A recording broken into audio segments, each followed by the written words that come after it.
केरल देश में एक राजा थे, बड़े प्रतापी राजा, और उन प्रतापी राजा के यहां एक पुत्र ने जन्म लिया जिनका नाम उन्होंने रखा चंद्रहास। धीरे धीरे बालक जब 3 वर्ष का हो गया, बहुत सावधानी से सुनिएगा सब लोग, बालक जब 3 वर्ष का हो गया तब केरल देश में एक शत्रु राजा ने चढ़ाई की, और ऐसी चढ़ाई की कि पूरे केरल देश को अपने वश में कर लिया। अनंत संख्या लेकर के सैनिकों की आया, पूरे केरल देश पर आक्रमण कर दिया। उस आक्रमण में राजा मारे गए, सैनिक मारे गए। अब धीरे धीरे स्थिति की सेना ने भीतर देश में प्रवेश करके वहां की औरतों को, बच्चों को भी मारना प्रारंभ किया। जो क्रूर राजा जिसने आक्रमण किया था उसको पता चला, बोले कि राजा मर गया, रानी मर गई, पूरा परिवार मर गया, एक इनका 3 वर्ष का बालक है वो अंदर भवन में है, उसको मार दो तो आपकी विजय हो गई इस देश पर। जैसे ही उस राजा ने अंदर प्रवेश करना प्रारंभ किया तो एक धाई मां, जो बालकों की आजकल कह दें तो बेबी सिटर करते हैं ना, बच्चों की जो ध्यान रखते हैं, दूध पिलाना, खिलाना, नहलाना, बड़े बड़े घरों में रखते हैं लोग, एक धाई मां, उनकी एक धाई मां चंद्रहास बालक की, उसको जैसे ही पता चला कि कोई आक्रमण में सब मारे गए हैं और अब वो राजा यहीं आ रहा है इस बालक को मारने के लिए, तुरंत बालक को उठा करके उसके जितने राजकीय वस्त्र थे सब उतार दिए, सोने चांदी आदि जो भी उसने पहन रखा था सब उतार करके फेंक दिए। मैले कुचैले वस्त्र जो सामान्य लोगों के होते हैं वो बालक को पहना दिए, कालीत उसके मुख पर पोत दी, अजीब सा उसका रूप कर दिया, केश बिखेर दिए, कड़ूले आदि सब उतार करके फेंक दिए, और अपने सौल में लपेट करके बालक को लेकर के जा रही हैं। बालक से कह रही हैं, 3 वर्ष के हैं अभी चंद्रहास, कह रही हैं कोई अगर पूछे कि ये कौन है तो तुम धाई मां मत बोलना है, बोलना ही मेरी माँ है, बेटा आज से मैं ही तेरी माँ हूं। माता पिता दोनों चले गए, पूरा राज्य नष्ट हो गया। धाई माँ ने बालक को अपनी सौल में लपेटा, गोद में लेकर के पीछे के रास्ते से सामान्य लोग जहां से भाग रहे थे वहीं से निकल के जाने लगे। जगह जगह नाकाबंदी पर सबको देखा जा रहा था। अंदर से राजा ने घोषणा कर दी कि राजकुमार को लेकर कोई भाग गया है, ढूंढो उसको, कहां है। बहुत सुंदर चरित्र बंधुओं, सावधानी से सुनना। बालक को लेकर के धाई मां जैसे ही बाहर आने लगी तो एक सैनिक ने रोका। कौन हो? महाराज मैं तो सामान्य स्त्री हूं, मेरा घर जल गया, पति मर गए, जा रही हूं कहीं, भाग जाऊंगी, मुझे भी मार देंगे नहीं तो। कौन है ये बालक, इसका मुख दिखाओ। बालक का जब रूप दिखाया तो फटे कुचैले वस्त्र पहने हैं, मुख पर गंदगी लपेटी हुई, लग ही रहा था कि धाई मां का ही बालक है। ए बालक ये कौन है? चंद्रहास बोले ये मेरी मां है। ठीक है जल्दी जाओ, निकलो यहां से। जैसे तैसे वहां से प्राण बचा करके उस बालक के वो धाई मां निकल गई। बहुत व्याकुल है चित्त से, इतनी दूर जाना है कि कहीं से भी उस राजा को ये राजकुमार मिल ना जाए। तो दक्षिण केरल देश से चलकर के वो मां उत्तर भारत तक चल करके आई बालक को लेके। महीनों लगे, साल लगे, कितना समय लगा पता नहीं। और ग्वालियर के पास में जो कुंतलपुर गांव जिसके बारे में हम लोग सुनेंगे, जहां के ये राजा बने कालांतर में, वहां पहुंच गए। वहां के तत्कालीन राजा कोई थे, उनके मंत्री थे, उसका नाम था दृष्टबुद्धि। क्या नाम था? दृष्टबुद्धि। दृष्टबुद्धि के पास जाकर के उदाई मां ने कहा, मैं दासी हूं, बहुत निपुण हूं, आप मुझे जो काम कहेंगे मैं करने को तैयार हूं, मुझे कोई नौकरी दे दीजिए। माँ को लगा अब उत्तर भारत में कम से कम इतने 1000 किलोमीटर की दूरी है, कम से कम यहां सुरक्षित रहेंगे राजकुमार। दृष्ट बुद्धि, दृष्ट बुद्धि कुंतलपुर के राजा के मंत्री हैं। मंत्री ने जैसे ही देखा, अच्छा ठीक है, हमारे यहाँ तो बहुत सेविकाएं हैं, काम तो लगे रहते हैं, क्या कर सकती हो? बोले जो कहोगे वो करने को। और ये तुम्हारा बालक, ये तो छोटा है, खेल लेगा यहाँ बाहर बच्चों के साथ में, ठीक है। और वहां उस धाई माँ को एक नौकरी मिल गई, राजा के दरबार में कुछ काम आदि करती। और चंद्रहास राजकुमार, अब पूरा नगर दाई माँ को जानता है, जितने लोग जानते हैं सब कहते हैं ये बालक कौन है? बोले कि ये दासी पुत्र है। कहां एक राजमाता का पुत्र, कहां एक राजा का राजकुमार, और अब क्या बन गए हैं? दासी पुत्र। 2-2 दिन तक भोजन नहीं मिल पाता है, रात्रि सोने की व्यवस्था नहीं हो पाती है, दाई माँ के साथ ही चंद्रहास रहते हैं। बंधुओं, यही जीवन है। कब दिन बिगड़ जाए या बदल जाए कुछ कह नहीं सकते हैं। और एक बात हमेशा याद रखिएगा, दिन होना और रात होना इस बात का प्रतीक है। इस संसार में कोई भी व्यक्ति या इस सभागृह में कोई भी व्यक्ति ये नहीं कह सकता कि मैंने आज तक केवल दिन ही देखा है, रात नहीं देखी, या रात देखा है दिन नहीं देखी। सब देखा है। इसका मतलब दिन क्या है? यश। दिन क्या है? संपत्ति। दिन क्या है? प्रबलता। दिन क्या है? ऐश्वर्य। और रात्रि क्या है? सब इसका उल्टा। सबको देखना पड़ता है। और एक बात कहें आपको, बहुत फैक्ट बात है, हम सबका जीवन 10-10 वर्षों में विभाजित है। 10 वर्ष अच्छे निकलेंगे, 11वें वर्ष से फिर 10 वर्ष कुछ कठिनाइयां रहेंगी, फिर अगले 10 वर्ष ठीक निकलेंगे, फिर अगले 10 वर्ष कठिनाइयों से निकलेंगे। इसी को कहते हैं कि 10 वर्ष हम लोग सीखते हैं और 10 वर्ष उस सीखे हुए से कमाते हैं। सबके जीवन में ये नियम आता ही है। किसी किसी के प्रारंभ जीवन में ही आ जाता है, किसी के मध्य जीवन में, किसी के अंत जीवन में, पर ये 10 वर्षों का विभाजन चलता ही रहता है। राजा, केरल देश के राजा का पुत्र अब दासी पुत्र है। सूरदास जी एक पद गाते हैं। ये पद वैसे तो हमारे व्रज में गोपियां उद्धव जी से कहती हैं, क्योंकि उद्धव जी महाराज वृंदावन गए थे और ठाकुर जी से कह के गए थे कि सुबह जा रहा हूं, शाम तक आ जाऊंगा। लेकिन उद्धव जी कितने दिन में लौट के गए? 6 महीना लग गए उद्धव जी को। तो उद्धव जी जब गोपियों को समझाने के लिए आए तो गोपियां उद्धव जी को देख करके क्या कह रही हैं? वही शब्द श्री सूरदास जी गा रहे हैं। क्या? ऊधो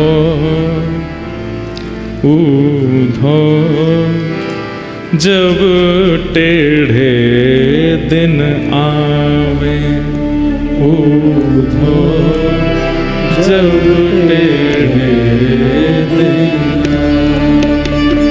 ऊधो जब टेढ़े दिन आवे, ऊधो जब टेढ़े दिन आवे। इष्ट मित्र मुख हूँ नहीं बोले, इष्ट मित्र मुख हूँ नहीं बोले, इष्ट मित्र मुख हूँ नहीं बोले।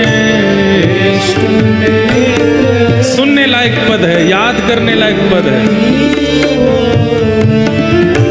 देखत नैन चुरावे हो, देखत नैन ऊधो जब टेढ़े दिन आवे,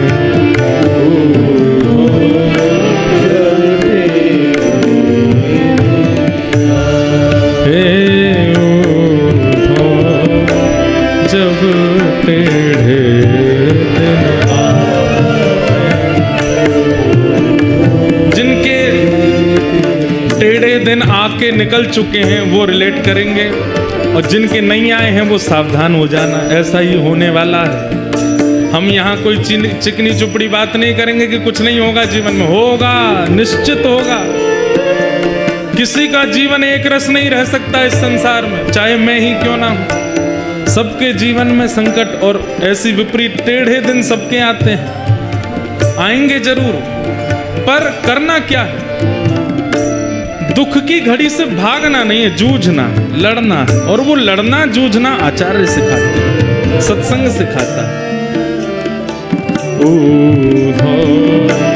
जब टेढ़े दिन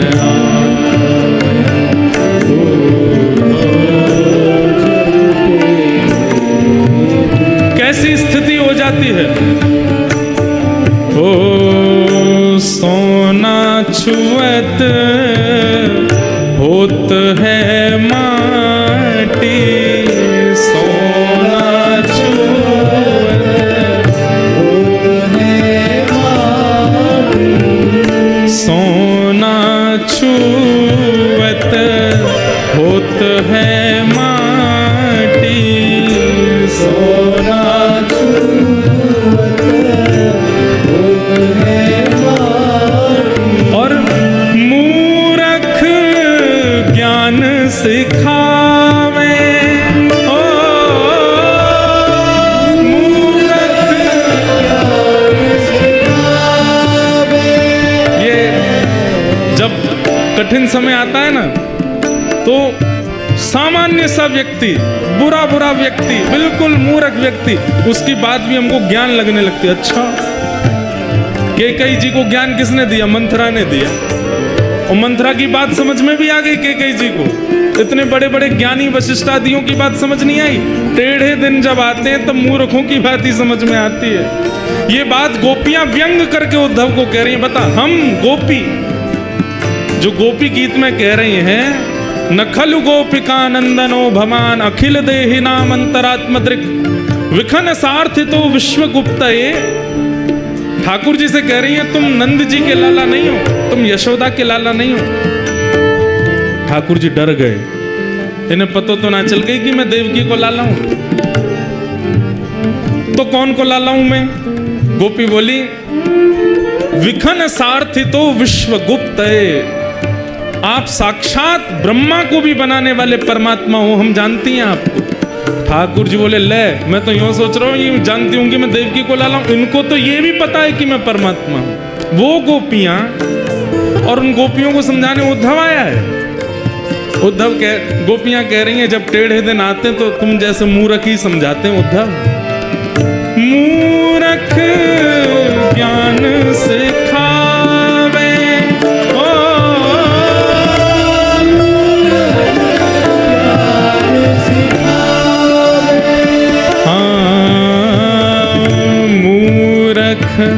ज्ञान सिखावे, उद्धव जब टेढ़े दिन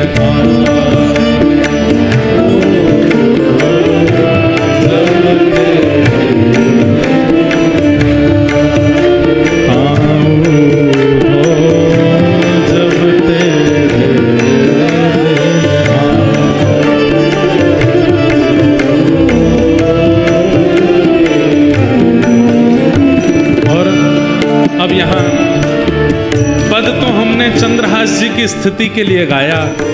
कैसे टेढ़े दिन आए हैं कि कहां एक राजकुमार अब दासी पुत्र कहलाते हैं। कितनी परीक्षा है चंद्रहास की। माता जी चली गई, पिताजी चले गए, एक राजकुमार केरल देश का अब ग्वालियर के पास में एक राजा के यहाँ पे दासी का पुत्र बना बैठा है। पर इस पद में गोपियां अपनी विरह वेदना भी कह रही हैं, उद्धव हमारे टेढ़े दिन आए हैं, कन्हैया के भी टेढ़े दिन आए हैं। बोले काय को? तब गोपियां कहती हैं, शब्द सुन लो अपने आप पता चले क्या कह रहे हैं। टेढ़ी मेढ़ी बनी कुंवरी, टेढ़ी मेढ़ी बनी कुंवरी। किसकी बात हो रही है? उपजा। टेढ़ी मेढ़ी बनी कुबरी, टेढ़ी मेढ़ी बनी कुबरी, वाको हरी लिपटावे, वाको हरी लिपटावे। और चंद्रवदन सी सुघड़ राधिका, चंद्रवदन सी सुघड़ राधिका, ओ चंद्रवदन सी सुघड़ राधिका, चंद्रवदन सी सुघड़ राधिका, वाको योग सिखावे हो, वाको उद्धव वो कुब्जा। हम किसी की बॉडी शेमिंग के पक्ष में नहीं है, पर यहाँ गोपियां तो कह सकती हैं। आज हम जब आ रहे थे ना लुधियाना के लिए, तो बहुत मंथन हुआ, विचार हुआ। एक बार उद्धव गोपी संवाद, उसमें उद्धव जी महाराज ने 7 बातें कही हैं गोपियों से, और उन 7 बातों का उत्तर गोपियों ने दिया है। इसी पे 7 दिन चर्चा करें कभी। पहले दिन की चर्चा में केवल उद्धव जी का व्रज आगमन और 7 बातों में समझाना गोपियों को कि कृष्ण को भूल जाइए, वो तो परमात्मा है, वो तो ईश्वर है, वो तो जगदीश्वर है। और इनका उत्तर फिर गोपियां कैसे कैसे दे रही हैं, वो 7 दिन पूरी उसी चर्चा में हो। गोपियां कह रही हैं टेढ़ी मेढ़ी, वो जो टेढ़ी मेढ़ी बनी कुंवरी, वाको हरी लिपटा में, उसको तो अपने हृदय से लगा रहे हैं। और चंद्रवदन सी सुधर राधिका, इनके लिए योग सिखाने के लिए उद्धव को भेजा है। ये टेढ़े दिन नहीं है तो क्या है? उद्धव जब टेढ़े दिन आवे,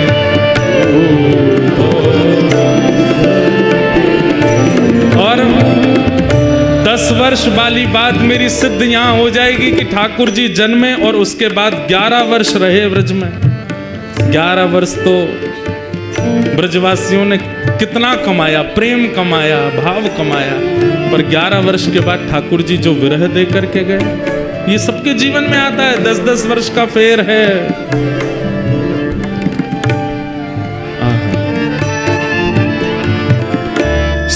सूरदास विधना के आगे, सूरदास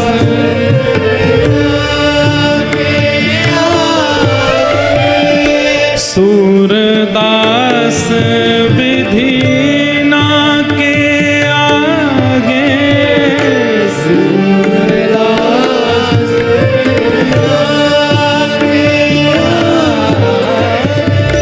काको दोष लगावे, काको दोष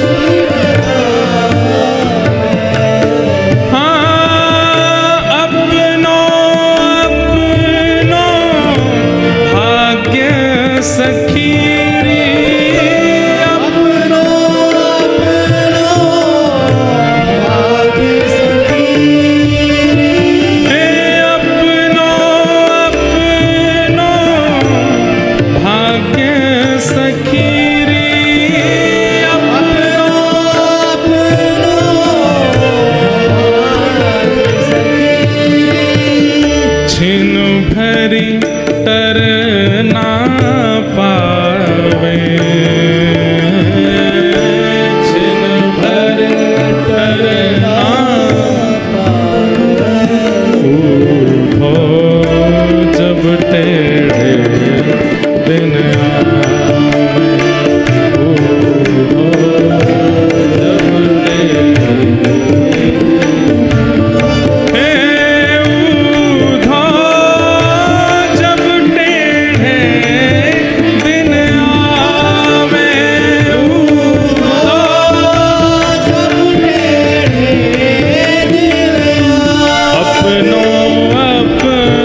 सखी रे अपनो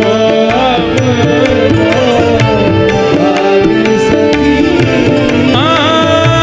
काको दोष लगावे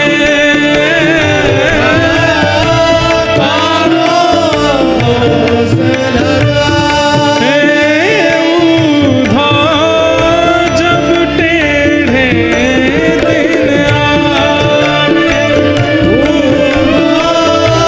जब टेढ़े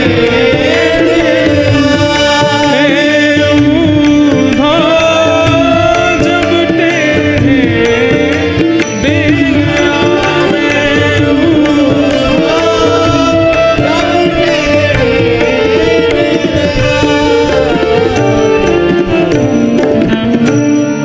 अपनो अपनो भाग्य सखी रे अपनो अपनो भाग्य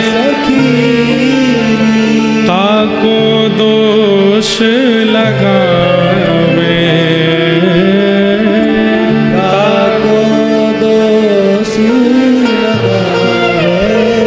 सूरदास विधि ना के आगे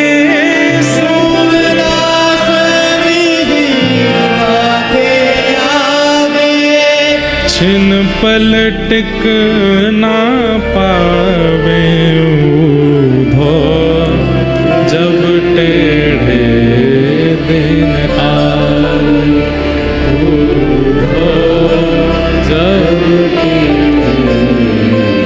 अंत में गोपियां कह गईं, टेढ़े दिन आते हैं, सबके भाग्य से आते हैं, पर विधिना के आगे छिन न टिक पावे।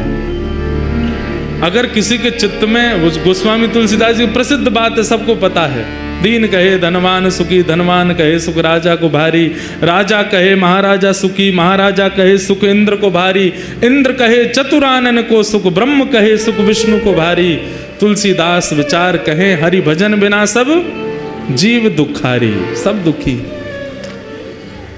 कष्ट का समय सबके जीवन में आता है बंधुओं, बस उस समय पर धैर्य मत खोइएगा। ये 10 दिन में जो भजन किया, 10 वर्ष में जो भजन किया, वो 10 वर्ष कष्ट के जब आएंगे, तब उस भजन से बल लेकर के बस उससे जूझ लीजिए, निकल लीजिए, शांत रहिए, मौन रहिए। आज चंद्रहास जी एक दासी पुत्र हो गए। कैसा उनका जीवन, छोटे बच्चों के साथ में बाहर गली में खेलते हैं, नाली में गिर जाते हैं, सब कुछ राजकीय अब नष्ट हो चुका है और दासी पुत्र के नाम से ही जाने जाते हैं। लेकिन ठाकुर जी जब परीक्षा लेने पे आते हैं तो बंधु अति कर देते हैं कई बार। 5 वर्ष की आयु हुई चंद्रहास जी की, और जो दाई मां उनको लेके भागी थी बचाने के लिए, अब उसके प्राण निकलने लगे। कोई नहीं है अब चंद्रहास जी का इस दुनिया में, माता पिता परिवार सब मारा जा चुका है, एक दाई मां है बस। और अनजान नगर सब दासी पुत्र समझते हैं इनको। चंद्रहास जी गए अपनी मां के पास, दाई मां के पास, तो देखा बिस्तर पर पड़ी, बुखार चढ़ रहा है। सिर दबाने लगे, मां आपको क्या हुआ? चंद्रहास का हाथ पकड़ लिया, बालक अब मैं जाने वाली हूं, आप जा रही हो, मैं किसके पास जाऊंगा फिर? मेरा कौन है यहाँ पे? माता पिता जा चुके हैं, आप मुझे यहाँ ले आई, मैं आपको ही माँ मानता हूँ, यहाँ सब लोग मुझे जानते नहीं हैं, मुझे कोई पूछता भी नहीं, आप भोजन कराती हैं तो मैं खाता हूँ, आप मुझे नहलाती हैं तो मैं नहा लेता हूँ, मैं किसके पास रहूँगा अब? सुनो चंद्रहास, इधर आओ, आज के बाद कोई पूछे तुम्हारे माँ कौन है तो कहना कृष्ण मेरी माँ है। कोई पूछे तुम्हारे पिता कौन है तो कहना कृष्ण मेरे पिता है। कोई पूछे कि तुम्हारा आश्रय कहाँ है तो श्री कृष्ण के चरणार बिंदों को ही अपना आश्रय बताना। कोई पूछे तुम्हारा सर्वस्व कौन है तो कृष्ण ही तुम्हारे सर्वस्व है। बोलो चंद्रहास, तुम्हारी माँ कौन है? चंद्रहास रोते हुए बोलते हैं, कृष्ण मेरी माँ है। जानते भी नहीं है कृष्ण है कौन, बस माँ समझा रही है। कौन है तुम्हारी माँ? कृष्ण मेरी माँ। तुम्हारे पिता कौन है? कृष्ण मेरे पिता हैं। तुम्हारे सर्वस्व कौन है? कृष्ण मेरे सर्वस्व। और यही कृष्ण मेरे सर्वस्व, कृष्ण मेरे सर्वस्व कहते कहते कहते धाई माँ ने भी प्राण त्याग दिए। अकेले रह गए हैं चंद्रहास पूरी दुनिया में, अब कोई नहीं है उनके पास। नारद जी कथा सुना रहे हैं और सामने बैठ के कृष्ण अर्जुन दोनों रो रहे हैं चंद्रहास जी का चरित्र। चली गई मां, किसी के घर में किराए पर या कैसे भी रहती थी, उन घर वालों ने अब चंद्रहास जी को घर से निकाल दिया। मां तो थी, काम करके कुछ देती थी, अब तू अकेला क्या करेगा, यहां पर निकल जा। छोटे से 5 वर्ष के चंद्रहास निकल गए घर से। कभी किसी वृक्ष के नीचे सो जाते हैं, कभी किसी तालाब के पास पहुंच करके वहां जल पी लेते हैं। नगर में ही रहते हैं, किसी ने नगर से नहीं निकाला, पर अपने घर कोई नहीं बुलाता उनको। जो बच्चे खेलने आते थे वो भी अब दूर दूर रहने लगे। बस एक ही बात रटते रहते हैं, कृष्ण मेरी माँ है, कृष्ण मेरे पिता हैं, कृष्ण मेरे सर्वस्व हैं। कृष्ण मेरी माँ है, कृष्ण मेरे पिता हैं, कृष्ण मेरे सर्वस्व। कभी कोई साधु महात्मा मिल जाते, अरे बालक अकेले कहाँ घूम रहे हो, छोटी अवस्था, माँ कहाँ है तुम्हारी? कृष्ण मेरी माँ है।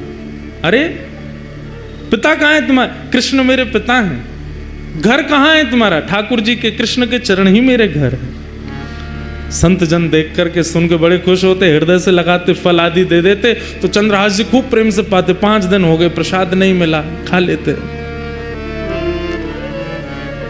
ऐसी स्थिति चंद्रहास जी की रहती। कुछ गांव के बच्चे उनको मित्र तो मानते थे, पर दूर से ही उनके साथ में देख करके बस दूर ही रहते थे, माता पिता जाने नहीं देते थे। एक दिन चंद्रहास बैठे, कुछ बालक छुप करके आ गए उनके पास। बोले चंद्रहास हमारे साथ कुछ खेलो ना। बोले कौन सा खेल खेलोगे? बोले तुम बताओ, वही खेलेंगे। बोले बाकी खेल तो मुझे नहीं आते, कीर्तन रूपी खेल आता है। बोले कीर्तन रूपी खेल ही खेलो। बोले इसमें क्या करना पड़ता? बोले एक गाएगा, बाकी सब उसके पीछे गाएंगे। जीतेगा हारेगा कौन? बोले सब जीतेंगे, हारेगा कोई भी नहीं। कीर्तन रूपी खेल में कोई नहीं हारता, सब जीतते हैं। चंद्रहास जी अपने भुजा उठा करके चारों तरफ बालकों को बैठा करके कीर्तन करते हैं। सारे बालक चंद्रहास जी के पीछे पीछे गाते हैं। ऐसा मधुर संकीर्तन हुआ, गांव के लोग देखने लगे, अपने अपने बच्चों को भगा करके ले गए वहां से। मना किया था ना इसके पास मत आना, अभागा है, पता नहीं कहां से आया, इसकी माँ का भी कोई परिचय नहीं। 2-3 वर्ष यहाँ रही, दासी बन करके मर गई वो भी, अब इसके पास कोई नहीं आएगा। दूर रहते थे सब। चंद्रहास जी एक पेड़ के नीचे बैठ करके केवल चिंतन कर रहे हैं, कृष्ण मेरी माँ है, कृष्ण मेरे पिता हैं, कृष्ण मेरे सर्वस्व।